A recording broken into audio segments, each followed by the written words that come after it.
आपके अनुसार क्या बजट नॉन इवेंट हो गया है? और आप जो फिर भी, लेकिन हमारे जो सबसे युवा panelist on the face value अगर हम जाएं तो सबसे युवा पैनलिस्ट है हमारे मोहित जी, तो काफी पॉजिटिव है। 15-20% की ग्रोथ फिर भी देख रहे हैं साल में। 15-20% की ग्रोथ आपको भी नजर आ रही है क्या जितेंद्र जी? देखो, बजट का जो मार्केट पे इम्पैक्ट होता है ना, बहुत शॉर्ट टर्म होता है। बजट एक रोड मैप होता है कि क्या हो रहा है, उसको आगे कैसे, उन सब चीजों को आगे कैसे लेके जाना है। तो सर शॉर्ट टर्म बजट क्या को हो तो 2 दिन का हो गया, शॉर्ट टर्म कहाँ रहा? ये तो 2 दिन का ही रहा। मार्केट के ऊपर इम्पैक्ट बजट का ऐसा हम नहीं मानते कि पूरे साल बजट को देख करके ही मार्केट चलने वाला है। एक 15 दिन चल रहा है, 2 हफ्ता भी नहीं चला सर, ये तो 2 दिन चला। हाँ हाँ, तो एक्चुअली क्या है, बजट बजट की जो हाइलाइट्स है ना, बजट को हम अब केवल क्या, पहले क्या होता था, बजट से सारी चीजें डिसाइड होती थी कि टैक्सेशन की रेट्स क्या होंगी, जो कलेक्शन आने वाला है उसका सोशल एक्सपेंडिचर में कितना जा रहा है, और इन सब चीजों का मार्केट के ऊपर काफी इंपैक्ट पड़ता था। लेकिन अब क्या हो गया, बजट को हम, बजट की जो लाइंस होती है ना, बजट में क्या स्पीच की जो लाइंस होती है कि कैपिटल एक्सपेंडिचर क्या हो रहा है, सब्सिडी किस सेक्टर को ज्यादा अलोकेट हो रही है, पीएलआई स्कीम्स के लिए क्या नए सेक्टर्स आ रहे हैं, या ड्यूटीज का क्या इम्पैक्ट हो रहा है, उन सब चीजों को देख करके क्या है, सेक्टर्स के ऊपर फर्क पड़ता है। वो सेक्टर्स को धीरे धीरे उन सब चीजों को वो डिस्काउंट करता जाता है। तो मेरा यह मानना है कि बजट को, हमको हर साल बजट आता है तो उसको ये नहीं कंसीडर करना चाहिए कि बजट विल इम्पैक्ट एनी, मतलब पॉजिटिव और नेगेटिव मार्केट को बहुत ज्यादा कोई बजट इम्पैक्ट करता है। ये बजट को हमको ये मानना चाहिए कि जो चल रहा है उसके लिए एक रोड मैप होता है बजट के आगे, उसमें हम और क्या डिमांड्स हैं उनको जो पूरी कर सकते हैं। और फिस्कल डेफिसिट, बजट का सबसे बड़ा जो कंपोनेंट होता है वो फिस्कल डेफिसिट होता है। फिस्कल डेफिसिट का जो गवर्नमेंट टारगेट लेके चलती है उसके ऊपर क्या है, हमारे गोरे जो है ना, वो एक ही लाइन पढ़ते हैं, फिस्कल डेफिसिट की लाइन पढ़ते हैं। तो फिस्कल डेफिसिट की लाइन को देख करके वो ये डिसाइड करते हैं कि इकोनॉमी किधर जा रही है, गवर्नमेंट का फोकस किधर है। तो इस बार का जो बजट है उसको एक्चुअली काफी एक आलोचना भी मिल रही है, क्योंकि उसको कहा जा रहा है कि conservative, extra ordinary conservative estimates हैं ब्रॉडली रेवेन्यू साइड में। रेवेन्यू के जो टारगेट्स दिए हैं, टैक्सेशन के जो टारगेट्स दिए हैं, मेरा ये मानना है 15 से 20% एस्टिमेट्स कम करे हैं। और दूसरी तरफ डिसइन्वेस्टमेंट के भी जो टारगेट्स दिए हैं उसमें काफी चीजों को शामिल नहीं किया है। तो एक अभी जैसे मार्केट में जैसे ही बजट आया था तो बॉन्ड यील्ड में काफी गेन हो गया था, क्योंकि वो बोरोइंग का बहुत बड़ा फिगर निकल के आ रहा था बजट से। तो वो एक कंफ्यूजिंग है कि वो फिगर सही है या गलत है। अभी कल या परसों की न्यूज थी कि गवर्नमेंट बॉन्ड ऑक्शन करने वाली थी, तो वो ऑक्शन नहीं कर रही है, उसको डेफर कर दिया है या कैंसिल कर दिया है, वो देखने वाली चीज है। क्योंकि मेरे को नहीं लगता कि गवर्नमेंट को उतना पैसा बोरो करने की जरूरत पड़ेगी जितना उन्होंने बजट में बताया है। तो ये सारी चीज, अब क्या है कि हम अगर केवल बजट को ही देख करके मार्केट का डिसीजन लेंगे तो वो ठीक नहीं होगा। मोहित जी ने बिल्कुल ठीक कहा है कि हमको ये देखना पड़ेगा कि जैसे इन्होंने 15 या 20% का जो एनुअलाइज्ड ग्रोथ की बात करी है, हो सकता है डबल डिजिट ग्रोथ आए मार्केट में, लेकिन अब लास्ट 1 ईयर में 50-50, 60-60, 70-70% के रिटर्न बने हैं, या 2 साल में इतने अच्छे रिटर्न बने हैं, तो उनको देख करके अगर आगे चलेंगे तो हम, बहुत मुश्किल है। मेरे को नहीं लगता कि हर साल ऐसे रिटर्न शेयर मार्केट में आते रहेंगे। और जहां तक गोरों के निकलने की बात आ रही है, एफआईआईज पैसा निकाल रहे हैं, तो एफआईआईज तो देखो, इंटरेस्ट रेट बढ़ती है, अगर फेड रेट हाइक करता है तो सारे इमर्जिंग मार्केट से पैसा निकलता है। और वो क्या होता है कि वो पैसा जाकर के ट्रेजरी में जाके इन्वेस्ट होता है, क्योंकि वहां पे उनको कुछ पैसा मिलता है। अभी तक तो 0% इंटरेस्ट रेट है, तो वहां पे उनको बहुत कुछ मिल नहीं रहा है। तो उनको ये लगता है कि इंटरेस्ट रेट बढ़ रही है तो थोड़ा सा मनी का फ्लो कम होगा। मनी का फ्लो कम होगा तो मार्केट्स टूटेंगे तो वो पैसा निकालते हैं और उसको सेफ इन्वेस्टमेंट में पार्क करते हैं। तो ये हमेशा ही होने वाला है। लास्ट टाइम जब इंटरेस्ट रेट हाइक हो रही थी तो हमारे यहाँ इशू क्या था कि हमारे यहाँ इशू था डॉलर रिजर्व्स की पोजीशन हमारी थोड़ी प्रॉब्लमेटिक थी, एक्सचेंज रेट बहुत ज्यादा गेन कर गया था। तो वो सब कंडीशंस इस बार नहीं है। इस बार नहीं लगता कि पैसा निकलने से बहुत ज्यादा कोई फर्क पड़ने वाला है, क्योंकि इंडिया का जो डोमेस्टिक इन्वेस्टर है, आप देख रहे हो डोमेस्टिक इन्वेस्टर का पैसा इतना बढ़ता जा रहा है। आज 9 लाख करोड़ से ज्यादा तो डीमेट अकाउंट हो गए हैं। तो जो आज से 3 साल पहले 2-2.5 लाख करोड़ डीमेट अकाउंट थे खाली। आप मंथली एसआईपी वैल्यू देख रहे हो, 12,000 करोड़ की मंथली एसआईपी वैल्यू आ रही है। तो ये सब पैसा उसको कंपनसेट करने वाला है जो एफआईआईज पैसे निकाल रहे हैं। और एफआईआईज ने कंटिन्यूअसली, जैसे मार्च 20 में जब मार्केट टूटा, फरवरी मार्च 20 में इतना पैसा निकाला और डोमेस्टिक ने पैसा इतनी अच्छी रेट पे इतने डाउन मार्केट में पैसा डाला, तो आज उनका पैसा 100% 150% गेन कर गया। एफआईआई जो निकल गए, उनको मौका ही नहीं मिला पैसा लगाने का। तो अभी भी वही सिचुएशन होने वाली है। एफआईआई प्रॉफिट बुक कर रहे हैं और वो निकल रहे हैं। तो वो वापस आएंगे जब उनको लगेगा कि इंडिया की इकोनॉमी सही साइड में चल रही है। और मेरे को नहीं लगता कि इकोनॉमिकली या माइक्रो मैक्रो इंडिया में कोई प्रॉब्लम है। अभी जो कॉर्पोरेट रिजल्ट्स भी आ रहे हैं वो इस चीज को फेवर कर रहे हैं। इंटरेस्ट रेटें ठीक है बढ़ रही हैं, और गौरव जी ने बताया 3 से 6 रेट हाइक होंगे। मेरे हिसाब से 4 से 7 या 4 से 6 के बीच में रेट हाइक होंगी फेड की। अभी मार्च में हो सकता है फेड एक रेट हाइक करे या 2 रेट हाइक करे एक साथ। और हम जरूरी नहीं है कि इंडिया उसको फॉलो करेगा। इंडिया में इतनी इंटरेस्ट रेट हाइक होने वाली नहीं है। इंडिया ग्रोथ बहुत ज्यादा कंप्रोमाइज करेगा नहीं इंटरेस्ट रेट हाइक करने के मामले में। इन्फ्लेशन विद इन कंट्रोल है, बहुत ज्यादा इन्फ्लेशन वाली सिचुएशन है नहीं कि जो इंटरेस्ट रेट हाइक करने की ज्यादा जरूरत पड़ेगी। अभी जो मार्केट टूटा है रिसेंटली, इतना डाउन हुआ है जो पिछले 2-3 दिन में, उसका रीजन ये था कि आरबीआई की मीटिंग शेड्यूल थी जो कल की बजाय आज से शेड्यूल है।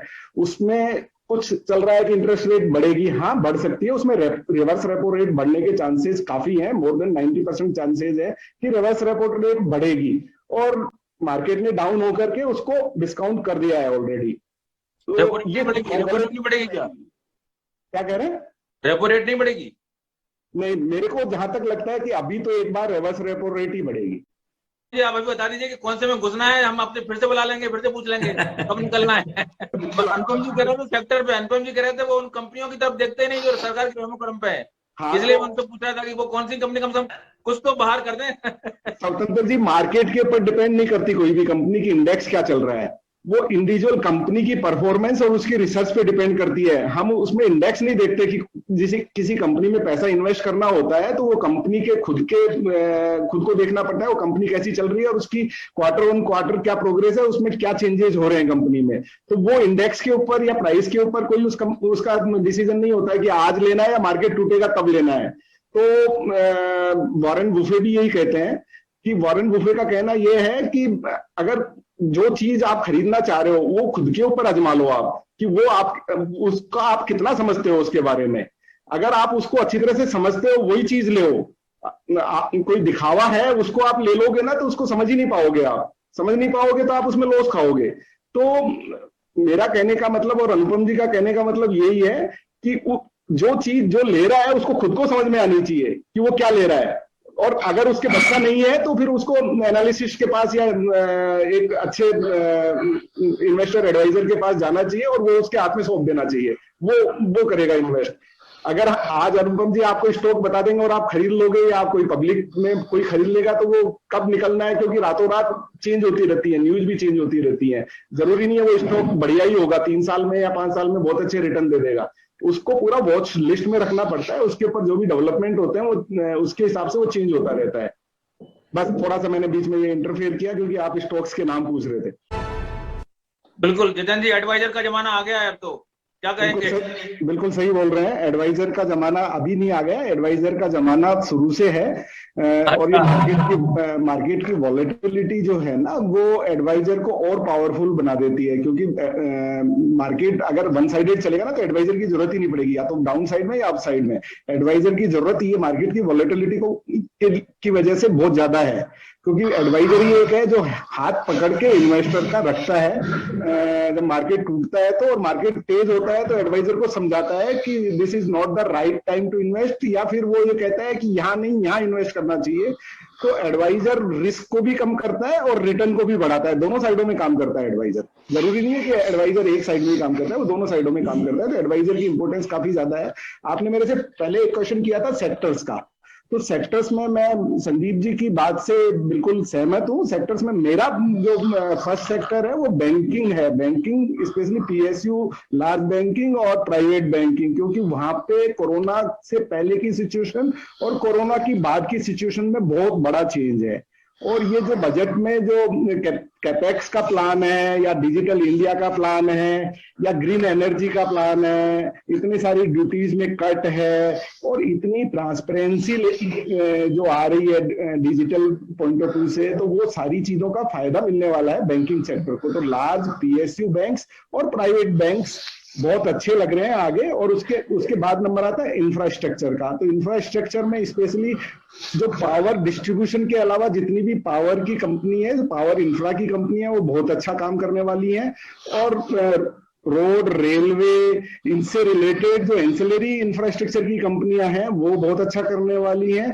इसके अलावा ग्रीन एनर्जी से रिलेटेड काफी फोकस्ड है। ग्रीन एनर्जी में एथेनॉल भी आ जाता है और सोलर और आपका ये सारी विंड और ये सारी एनर्जीज भी आ जाती हैं, तो वो भी बहुत अच्छा लग रहा है। उसके अलावा जो manufacturing India, China plus India वाली जो बात चल रही है, मैन्युफैक्चरिंग इंडिया, आत्मनिर्भर भारत और पीएलआई, आप देख रहे हो पिछले 2-2.5 साल में केमिकल की कंपनीज में कितना बड़ा चेंज आ गया है। कोई 10-10 गुना, 20-20 गुना भाव हो गए हैं। तो उसके पीछे सबसे बड़ा रीजन क्या है? Anti dumping duties. मतलब गवर्नमेंट ने एंटी डंपिंग ड्यूटीज को इतना फेवरेबल बना दिया है केमिकल कंपनीज के लिए, तो आगे भी ये ऑटो एंसिलरी, ऑटो से रिलेटेड कंपनीज है, इन सबको भी काफी फायदा होने वाला है। अभी ड्यूटीज में जो इंपोर्ट ड्यूटी में और इन सब में जो चेंजेस हुए हैं बजट में, इन सब चीजों का फायदा मिलने वाला है। तो मैन्युफैक्चरिंग साइड में भी काफी स्कोप है कंपनीज का। और जो कोरोना से पहले जो वन साइडेड इंडेक्स में जो मार्केट चला था और वहां पे हम जैसे लोग जो रिसर्च बेस्ड इन्वेस्टमेंट करते हैं वो थोड़े से बैकफुट पे रहे पिछले दो साल। आई थिंक 2018 एंड से लेकर 2020 बिगनिंग तक। तो वो पहली बार ऐसा कुछ हुआ था मेरे तो 15-17 साल के टाइम में मैंने से देखा। तो आने वाला टाइम है रिसर्च बेस्ड इन्वेस्टमेंट का। और इस साल भी हो सकता है market double digit index wise return नहीं दे, जो संदीप जी की बात से मैं बिल्कुल सहमत हूं। हो सकता है double digit index wise return नहीं दे, लेकिन एक साल में अगर आप अच्छा पोर्टफोलियो क्रिएट करते हो तो 50% से ज्यादा भी रिटर्न दे सकता है। डिपेंड करता है आप कैसा पोर्टफोलियो क्रिएट करते हो, क्योंकि बहुत सारी कंपनीज ऐसी हैं। म्यूचुअल फंड की बात कर रहे हैं या आप स्टॉक की बात कर रहे हैं? म्यूचुअल फंड में भी सेक्टर्स परफॉर्म करेंगे। म्यूचुअल फंड के सेक्टर्स, और आपने सही चूज किया है तो वो चीजें परफॉर्म करेंगी। आपका कहना है कि वैल्यू फंड या थीमेटिक फंड? हाँ, वैल्यू फंड्स परफॉर्म करेंगे, सेक्टर स्पेसिफिक इन्वेस्टमेंट्स परफॉर्म करेंगे, क्योंकि बहुत बड़ा डाइवर्जेंट है। तो अब ये जमाना नहीं है कि हमने एक डाइवर्सिफाइड नॉर्मल पोर्टफोलियो में इन्वेस्ट कर दिया। तो वहां पे क्या है कि बेंचमार्क से ऊपर के रिटर्न जनरेट करना थोड़ा सा मुश्किल हो जाएगा अगर हम पैसिव इन्वेस्टमेंट करेंगे। तो ऐसे टाइम पे जब वॉलेटिलिटी दिख रही है तो ऐसे टाइम पे वैल्यू इन्वेस्टमेंट थोड़ा सा better, I think better perform करेंगे। जहां तक पोर्टफोलियो इन्वेस्टमेंट की बात करते हो तो पोर्टफोलियो इन्वेस्टमेंट मैं आपको बताऊं, मेरे पर्सनल इन्वेस्टमेंट लास्ट 11 ईयर्स में 38% की CAGR ग्रोथ है। लास्ट 1 ईयर की 215% की ग्रोथ है। तो ये सब रिसर्च बेस्ड इन्वेस्टमेंट्स हैं। तो हाँ, आपके अनुसार लेवल, आप लेवल बताना चाहेंगे सेंसेक्स का? या इंडेक्स 2 लाख भी होगा, 5 लाख भी होगा। अरे नहीं, आप तो 1 साल की बताओ। 1 साल की, 1 साल के नहीं, मैं 3 साल के भी टारगेट नहीं दे सकता आपको। मैं 5 साल के टारगेट फिर भी दे सकता हूँ आपको। 5 साल से पहले इक्विटी इन्वेस्टमेंट करना ही नहीं चाहिए मेरे हिसाब से। तो अगर कोई इन्वेस्टर आता है, चाहे म्यूचुअल फंड का इन्वेस्टर आए और चाहे डायरेक्ट इक्विटी में इन्वेस्ट करना है, अगर उसका 5 साल का ओरिजिन नहीं है तो आई डोंट थिंक उसको इन्वेस्ट करना चाहिए। तो चलिए, तो फिलहाल इस चर्चा में इतना ही। हमने देखा कि शेयर बाजार को काफी अच्छे कंसोलिडेशन के दौर में है। जो छोटे निवेशक हैं वो थोड़ा संभल कर है और सावधानी का समय है, एडवाइजरी का समय है। और स्टॉक स्पेसिफिक हो, सेक्टर स्पेसिफिक हो, ना कि पूरे मार्केट को लेकर एक तरह का कहते हैं सावन के अंधे को हरा हरा वाला हालत अब नहीं है। तो अब बाजार में काफी समझने के देना। आप सभी लोग चर्चा में बहुत बहुत धन्यवाद। नमस्कार। आप देखते रहिए बात करिए। नमस्कार।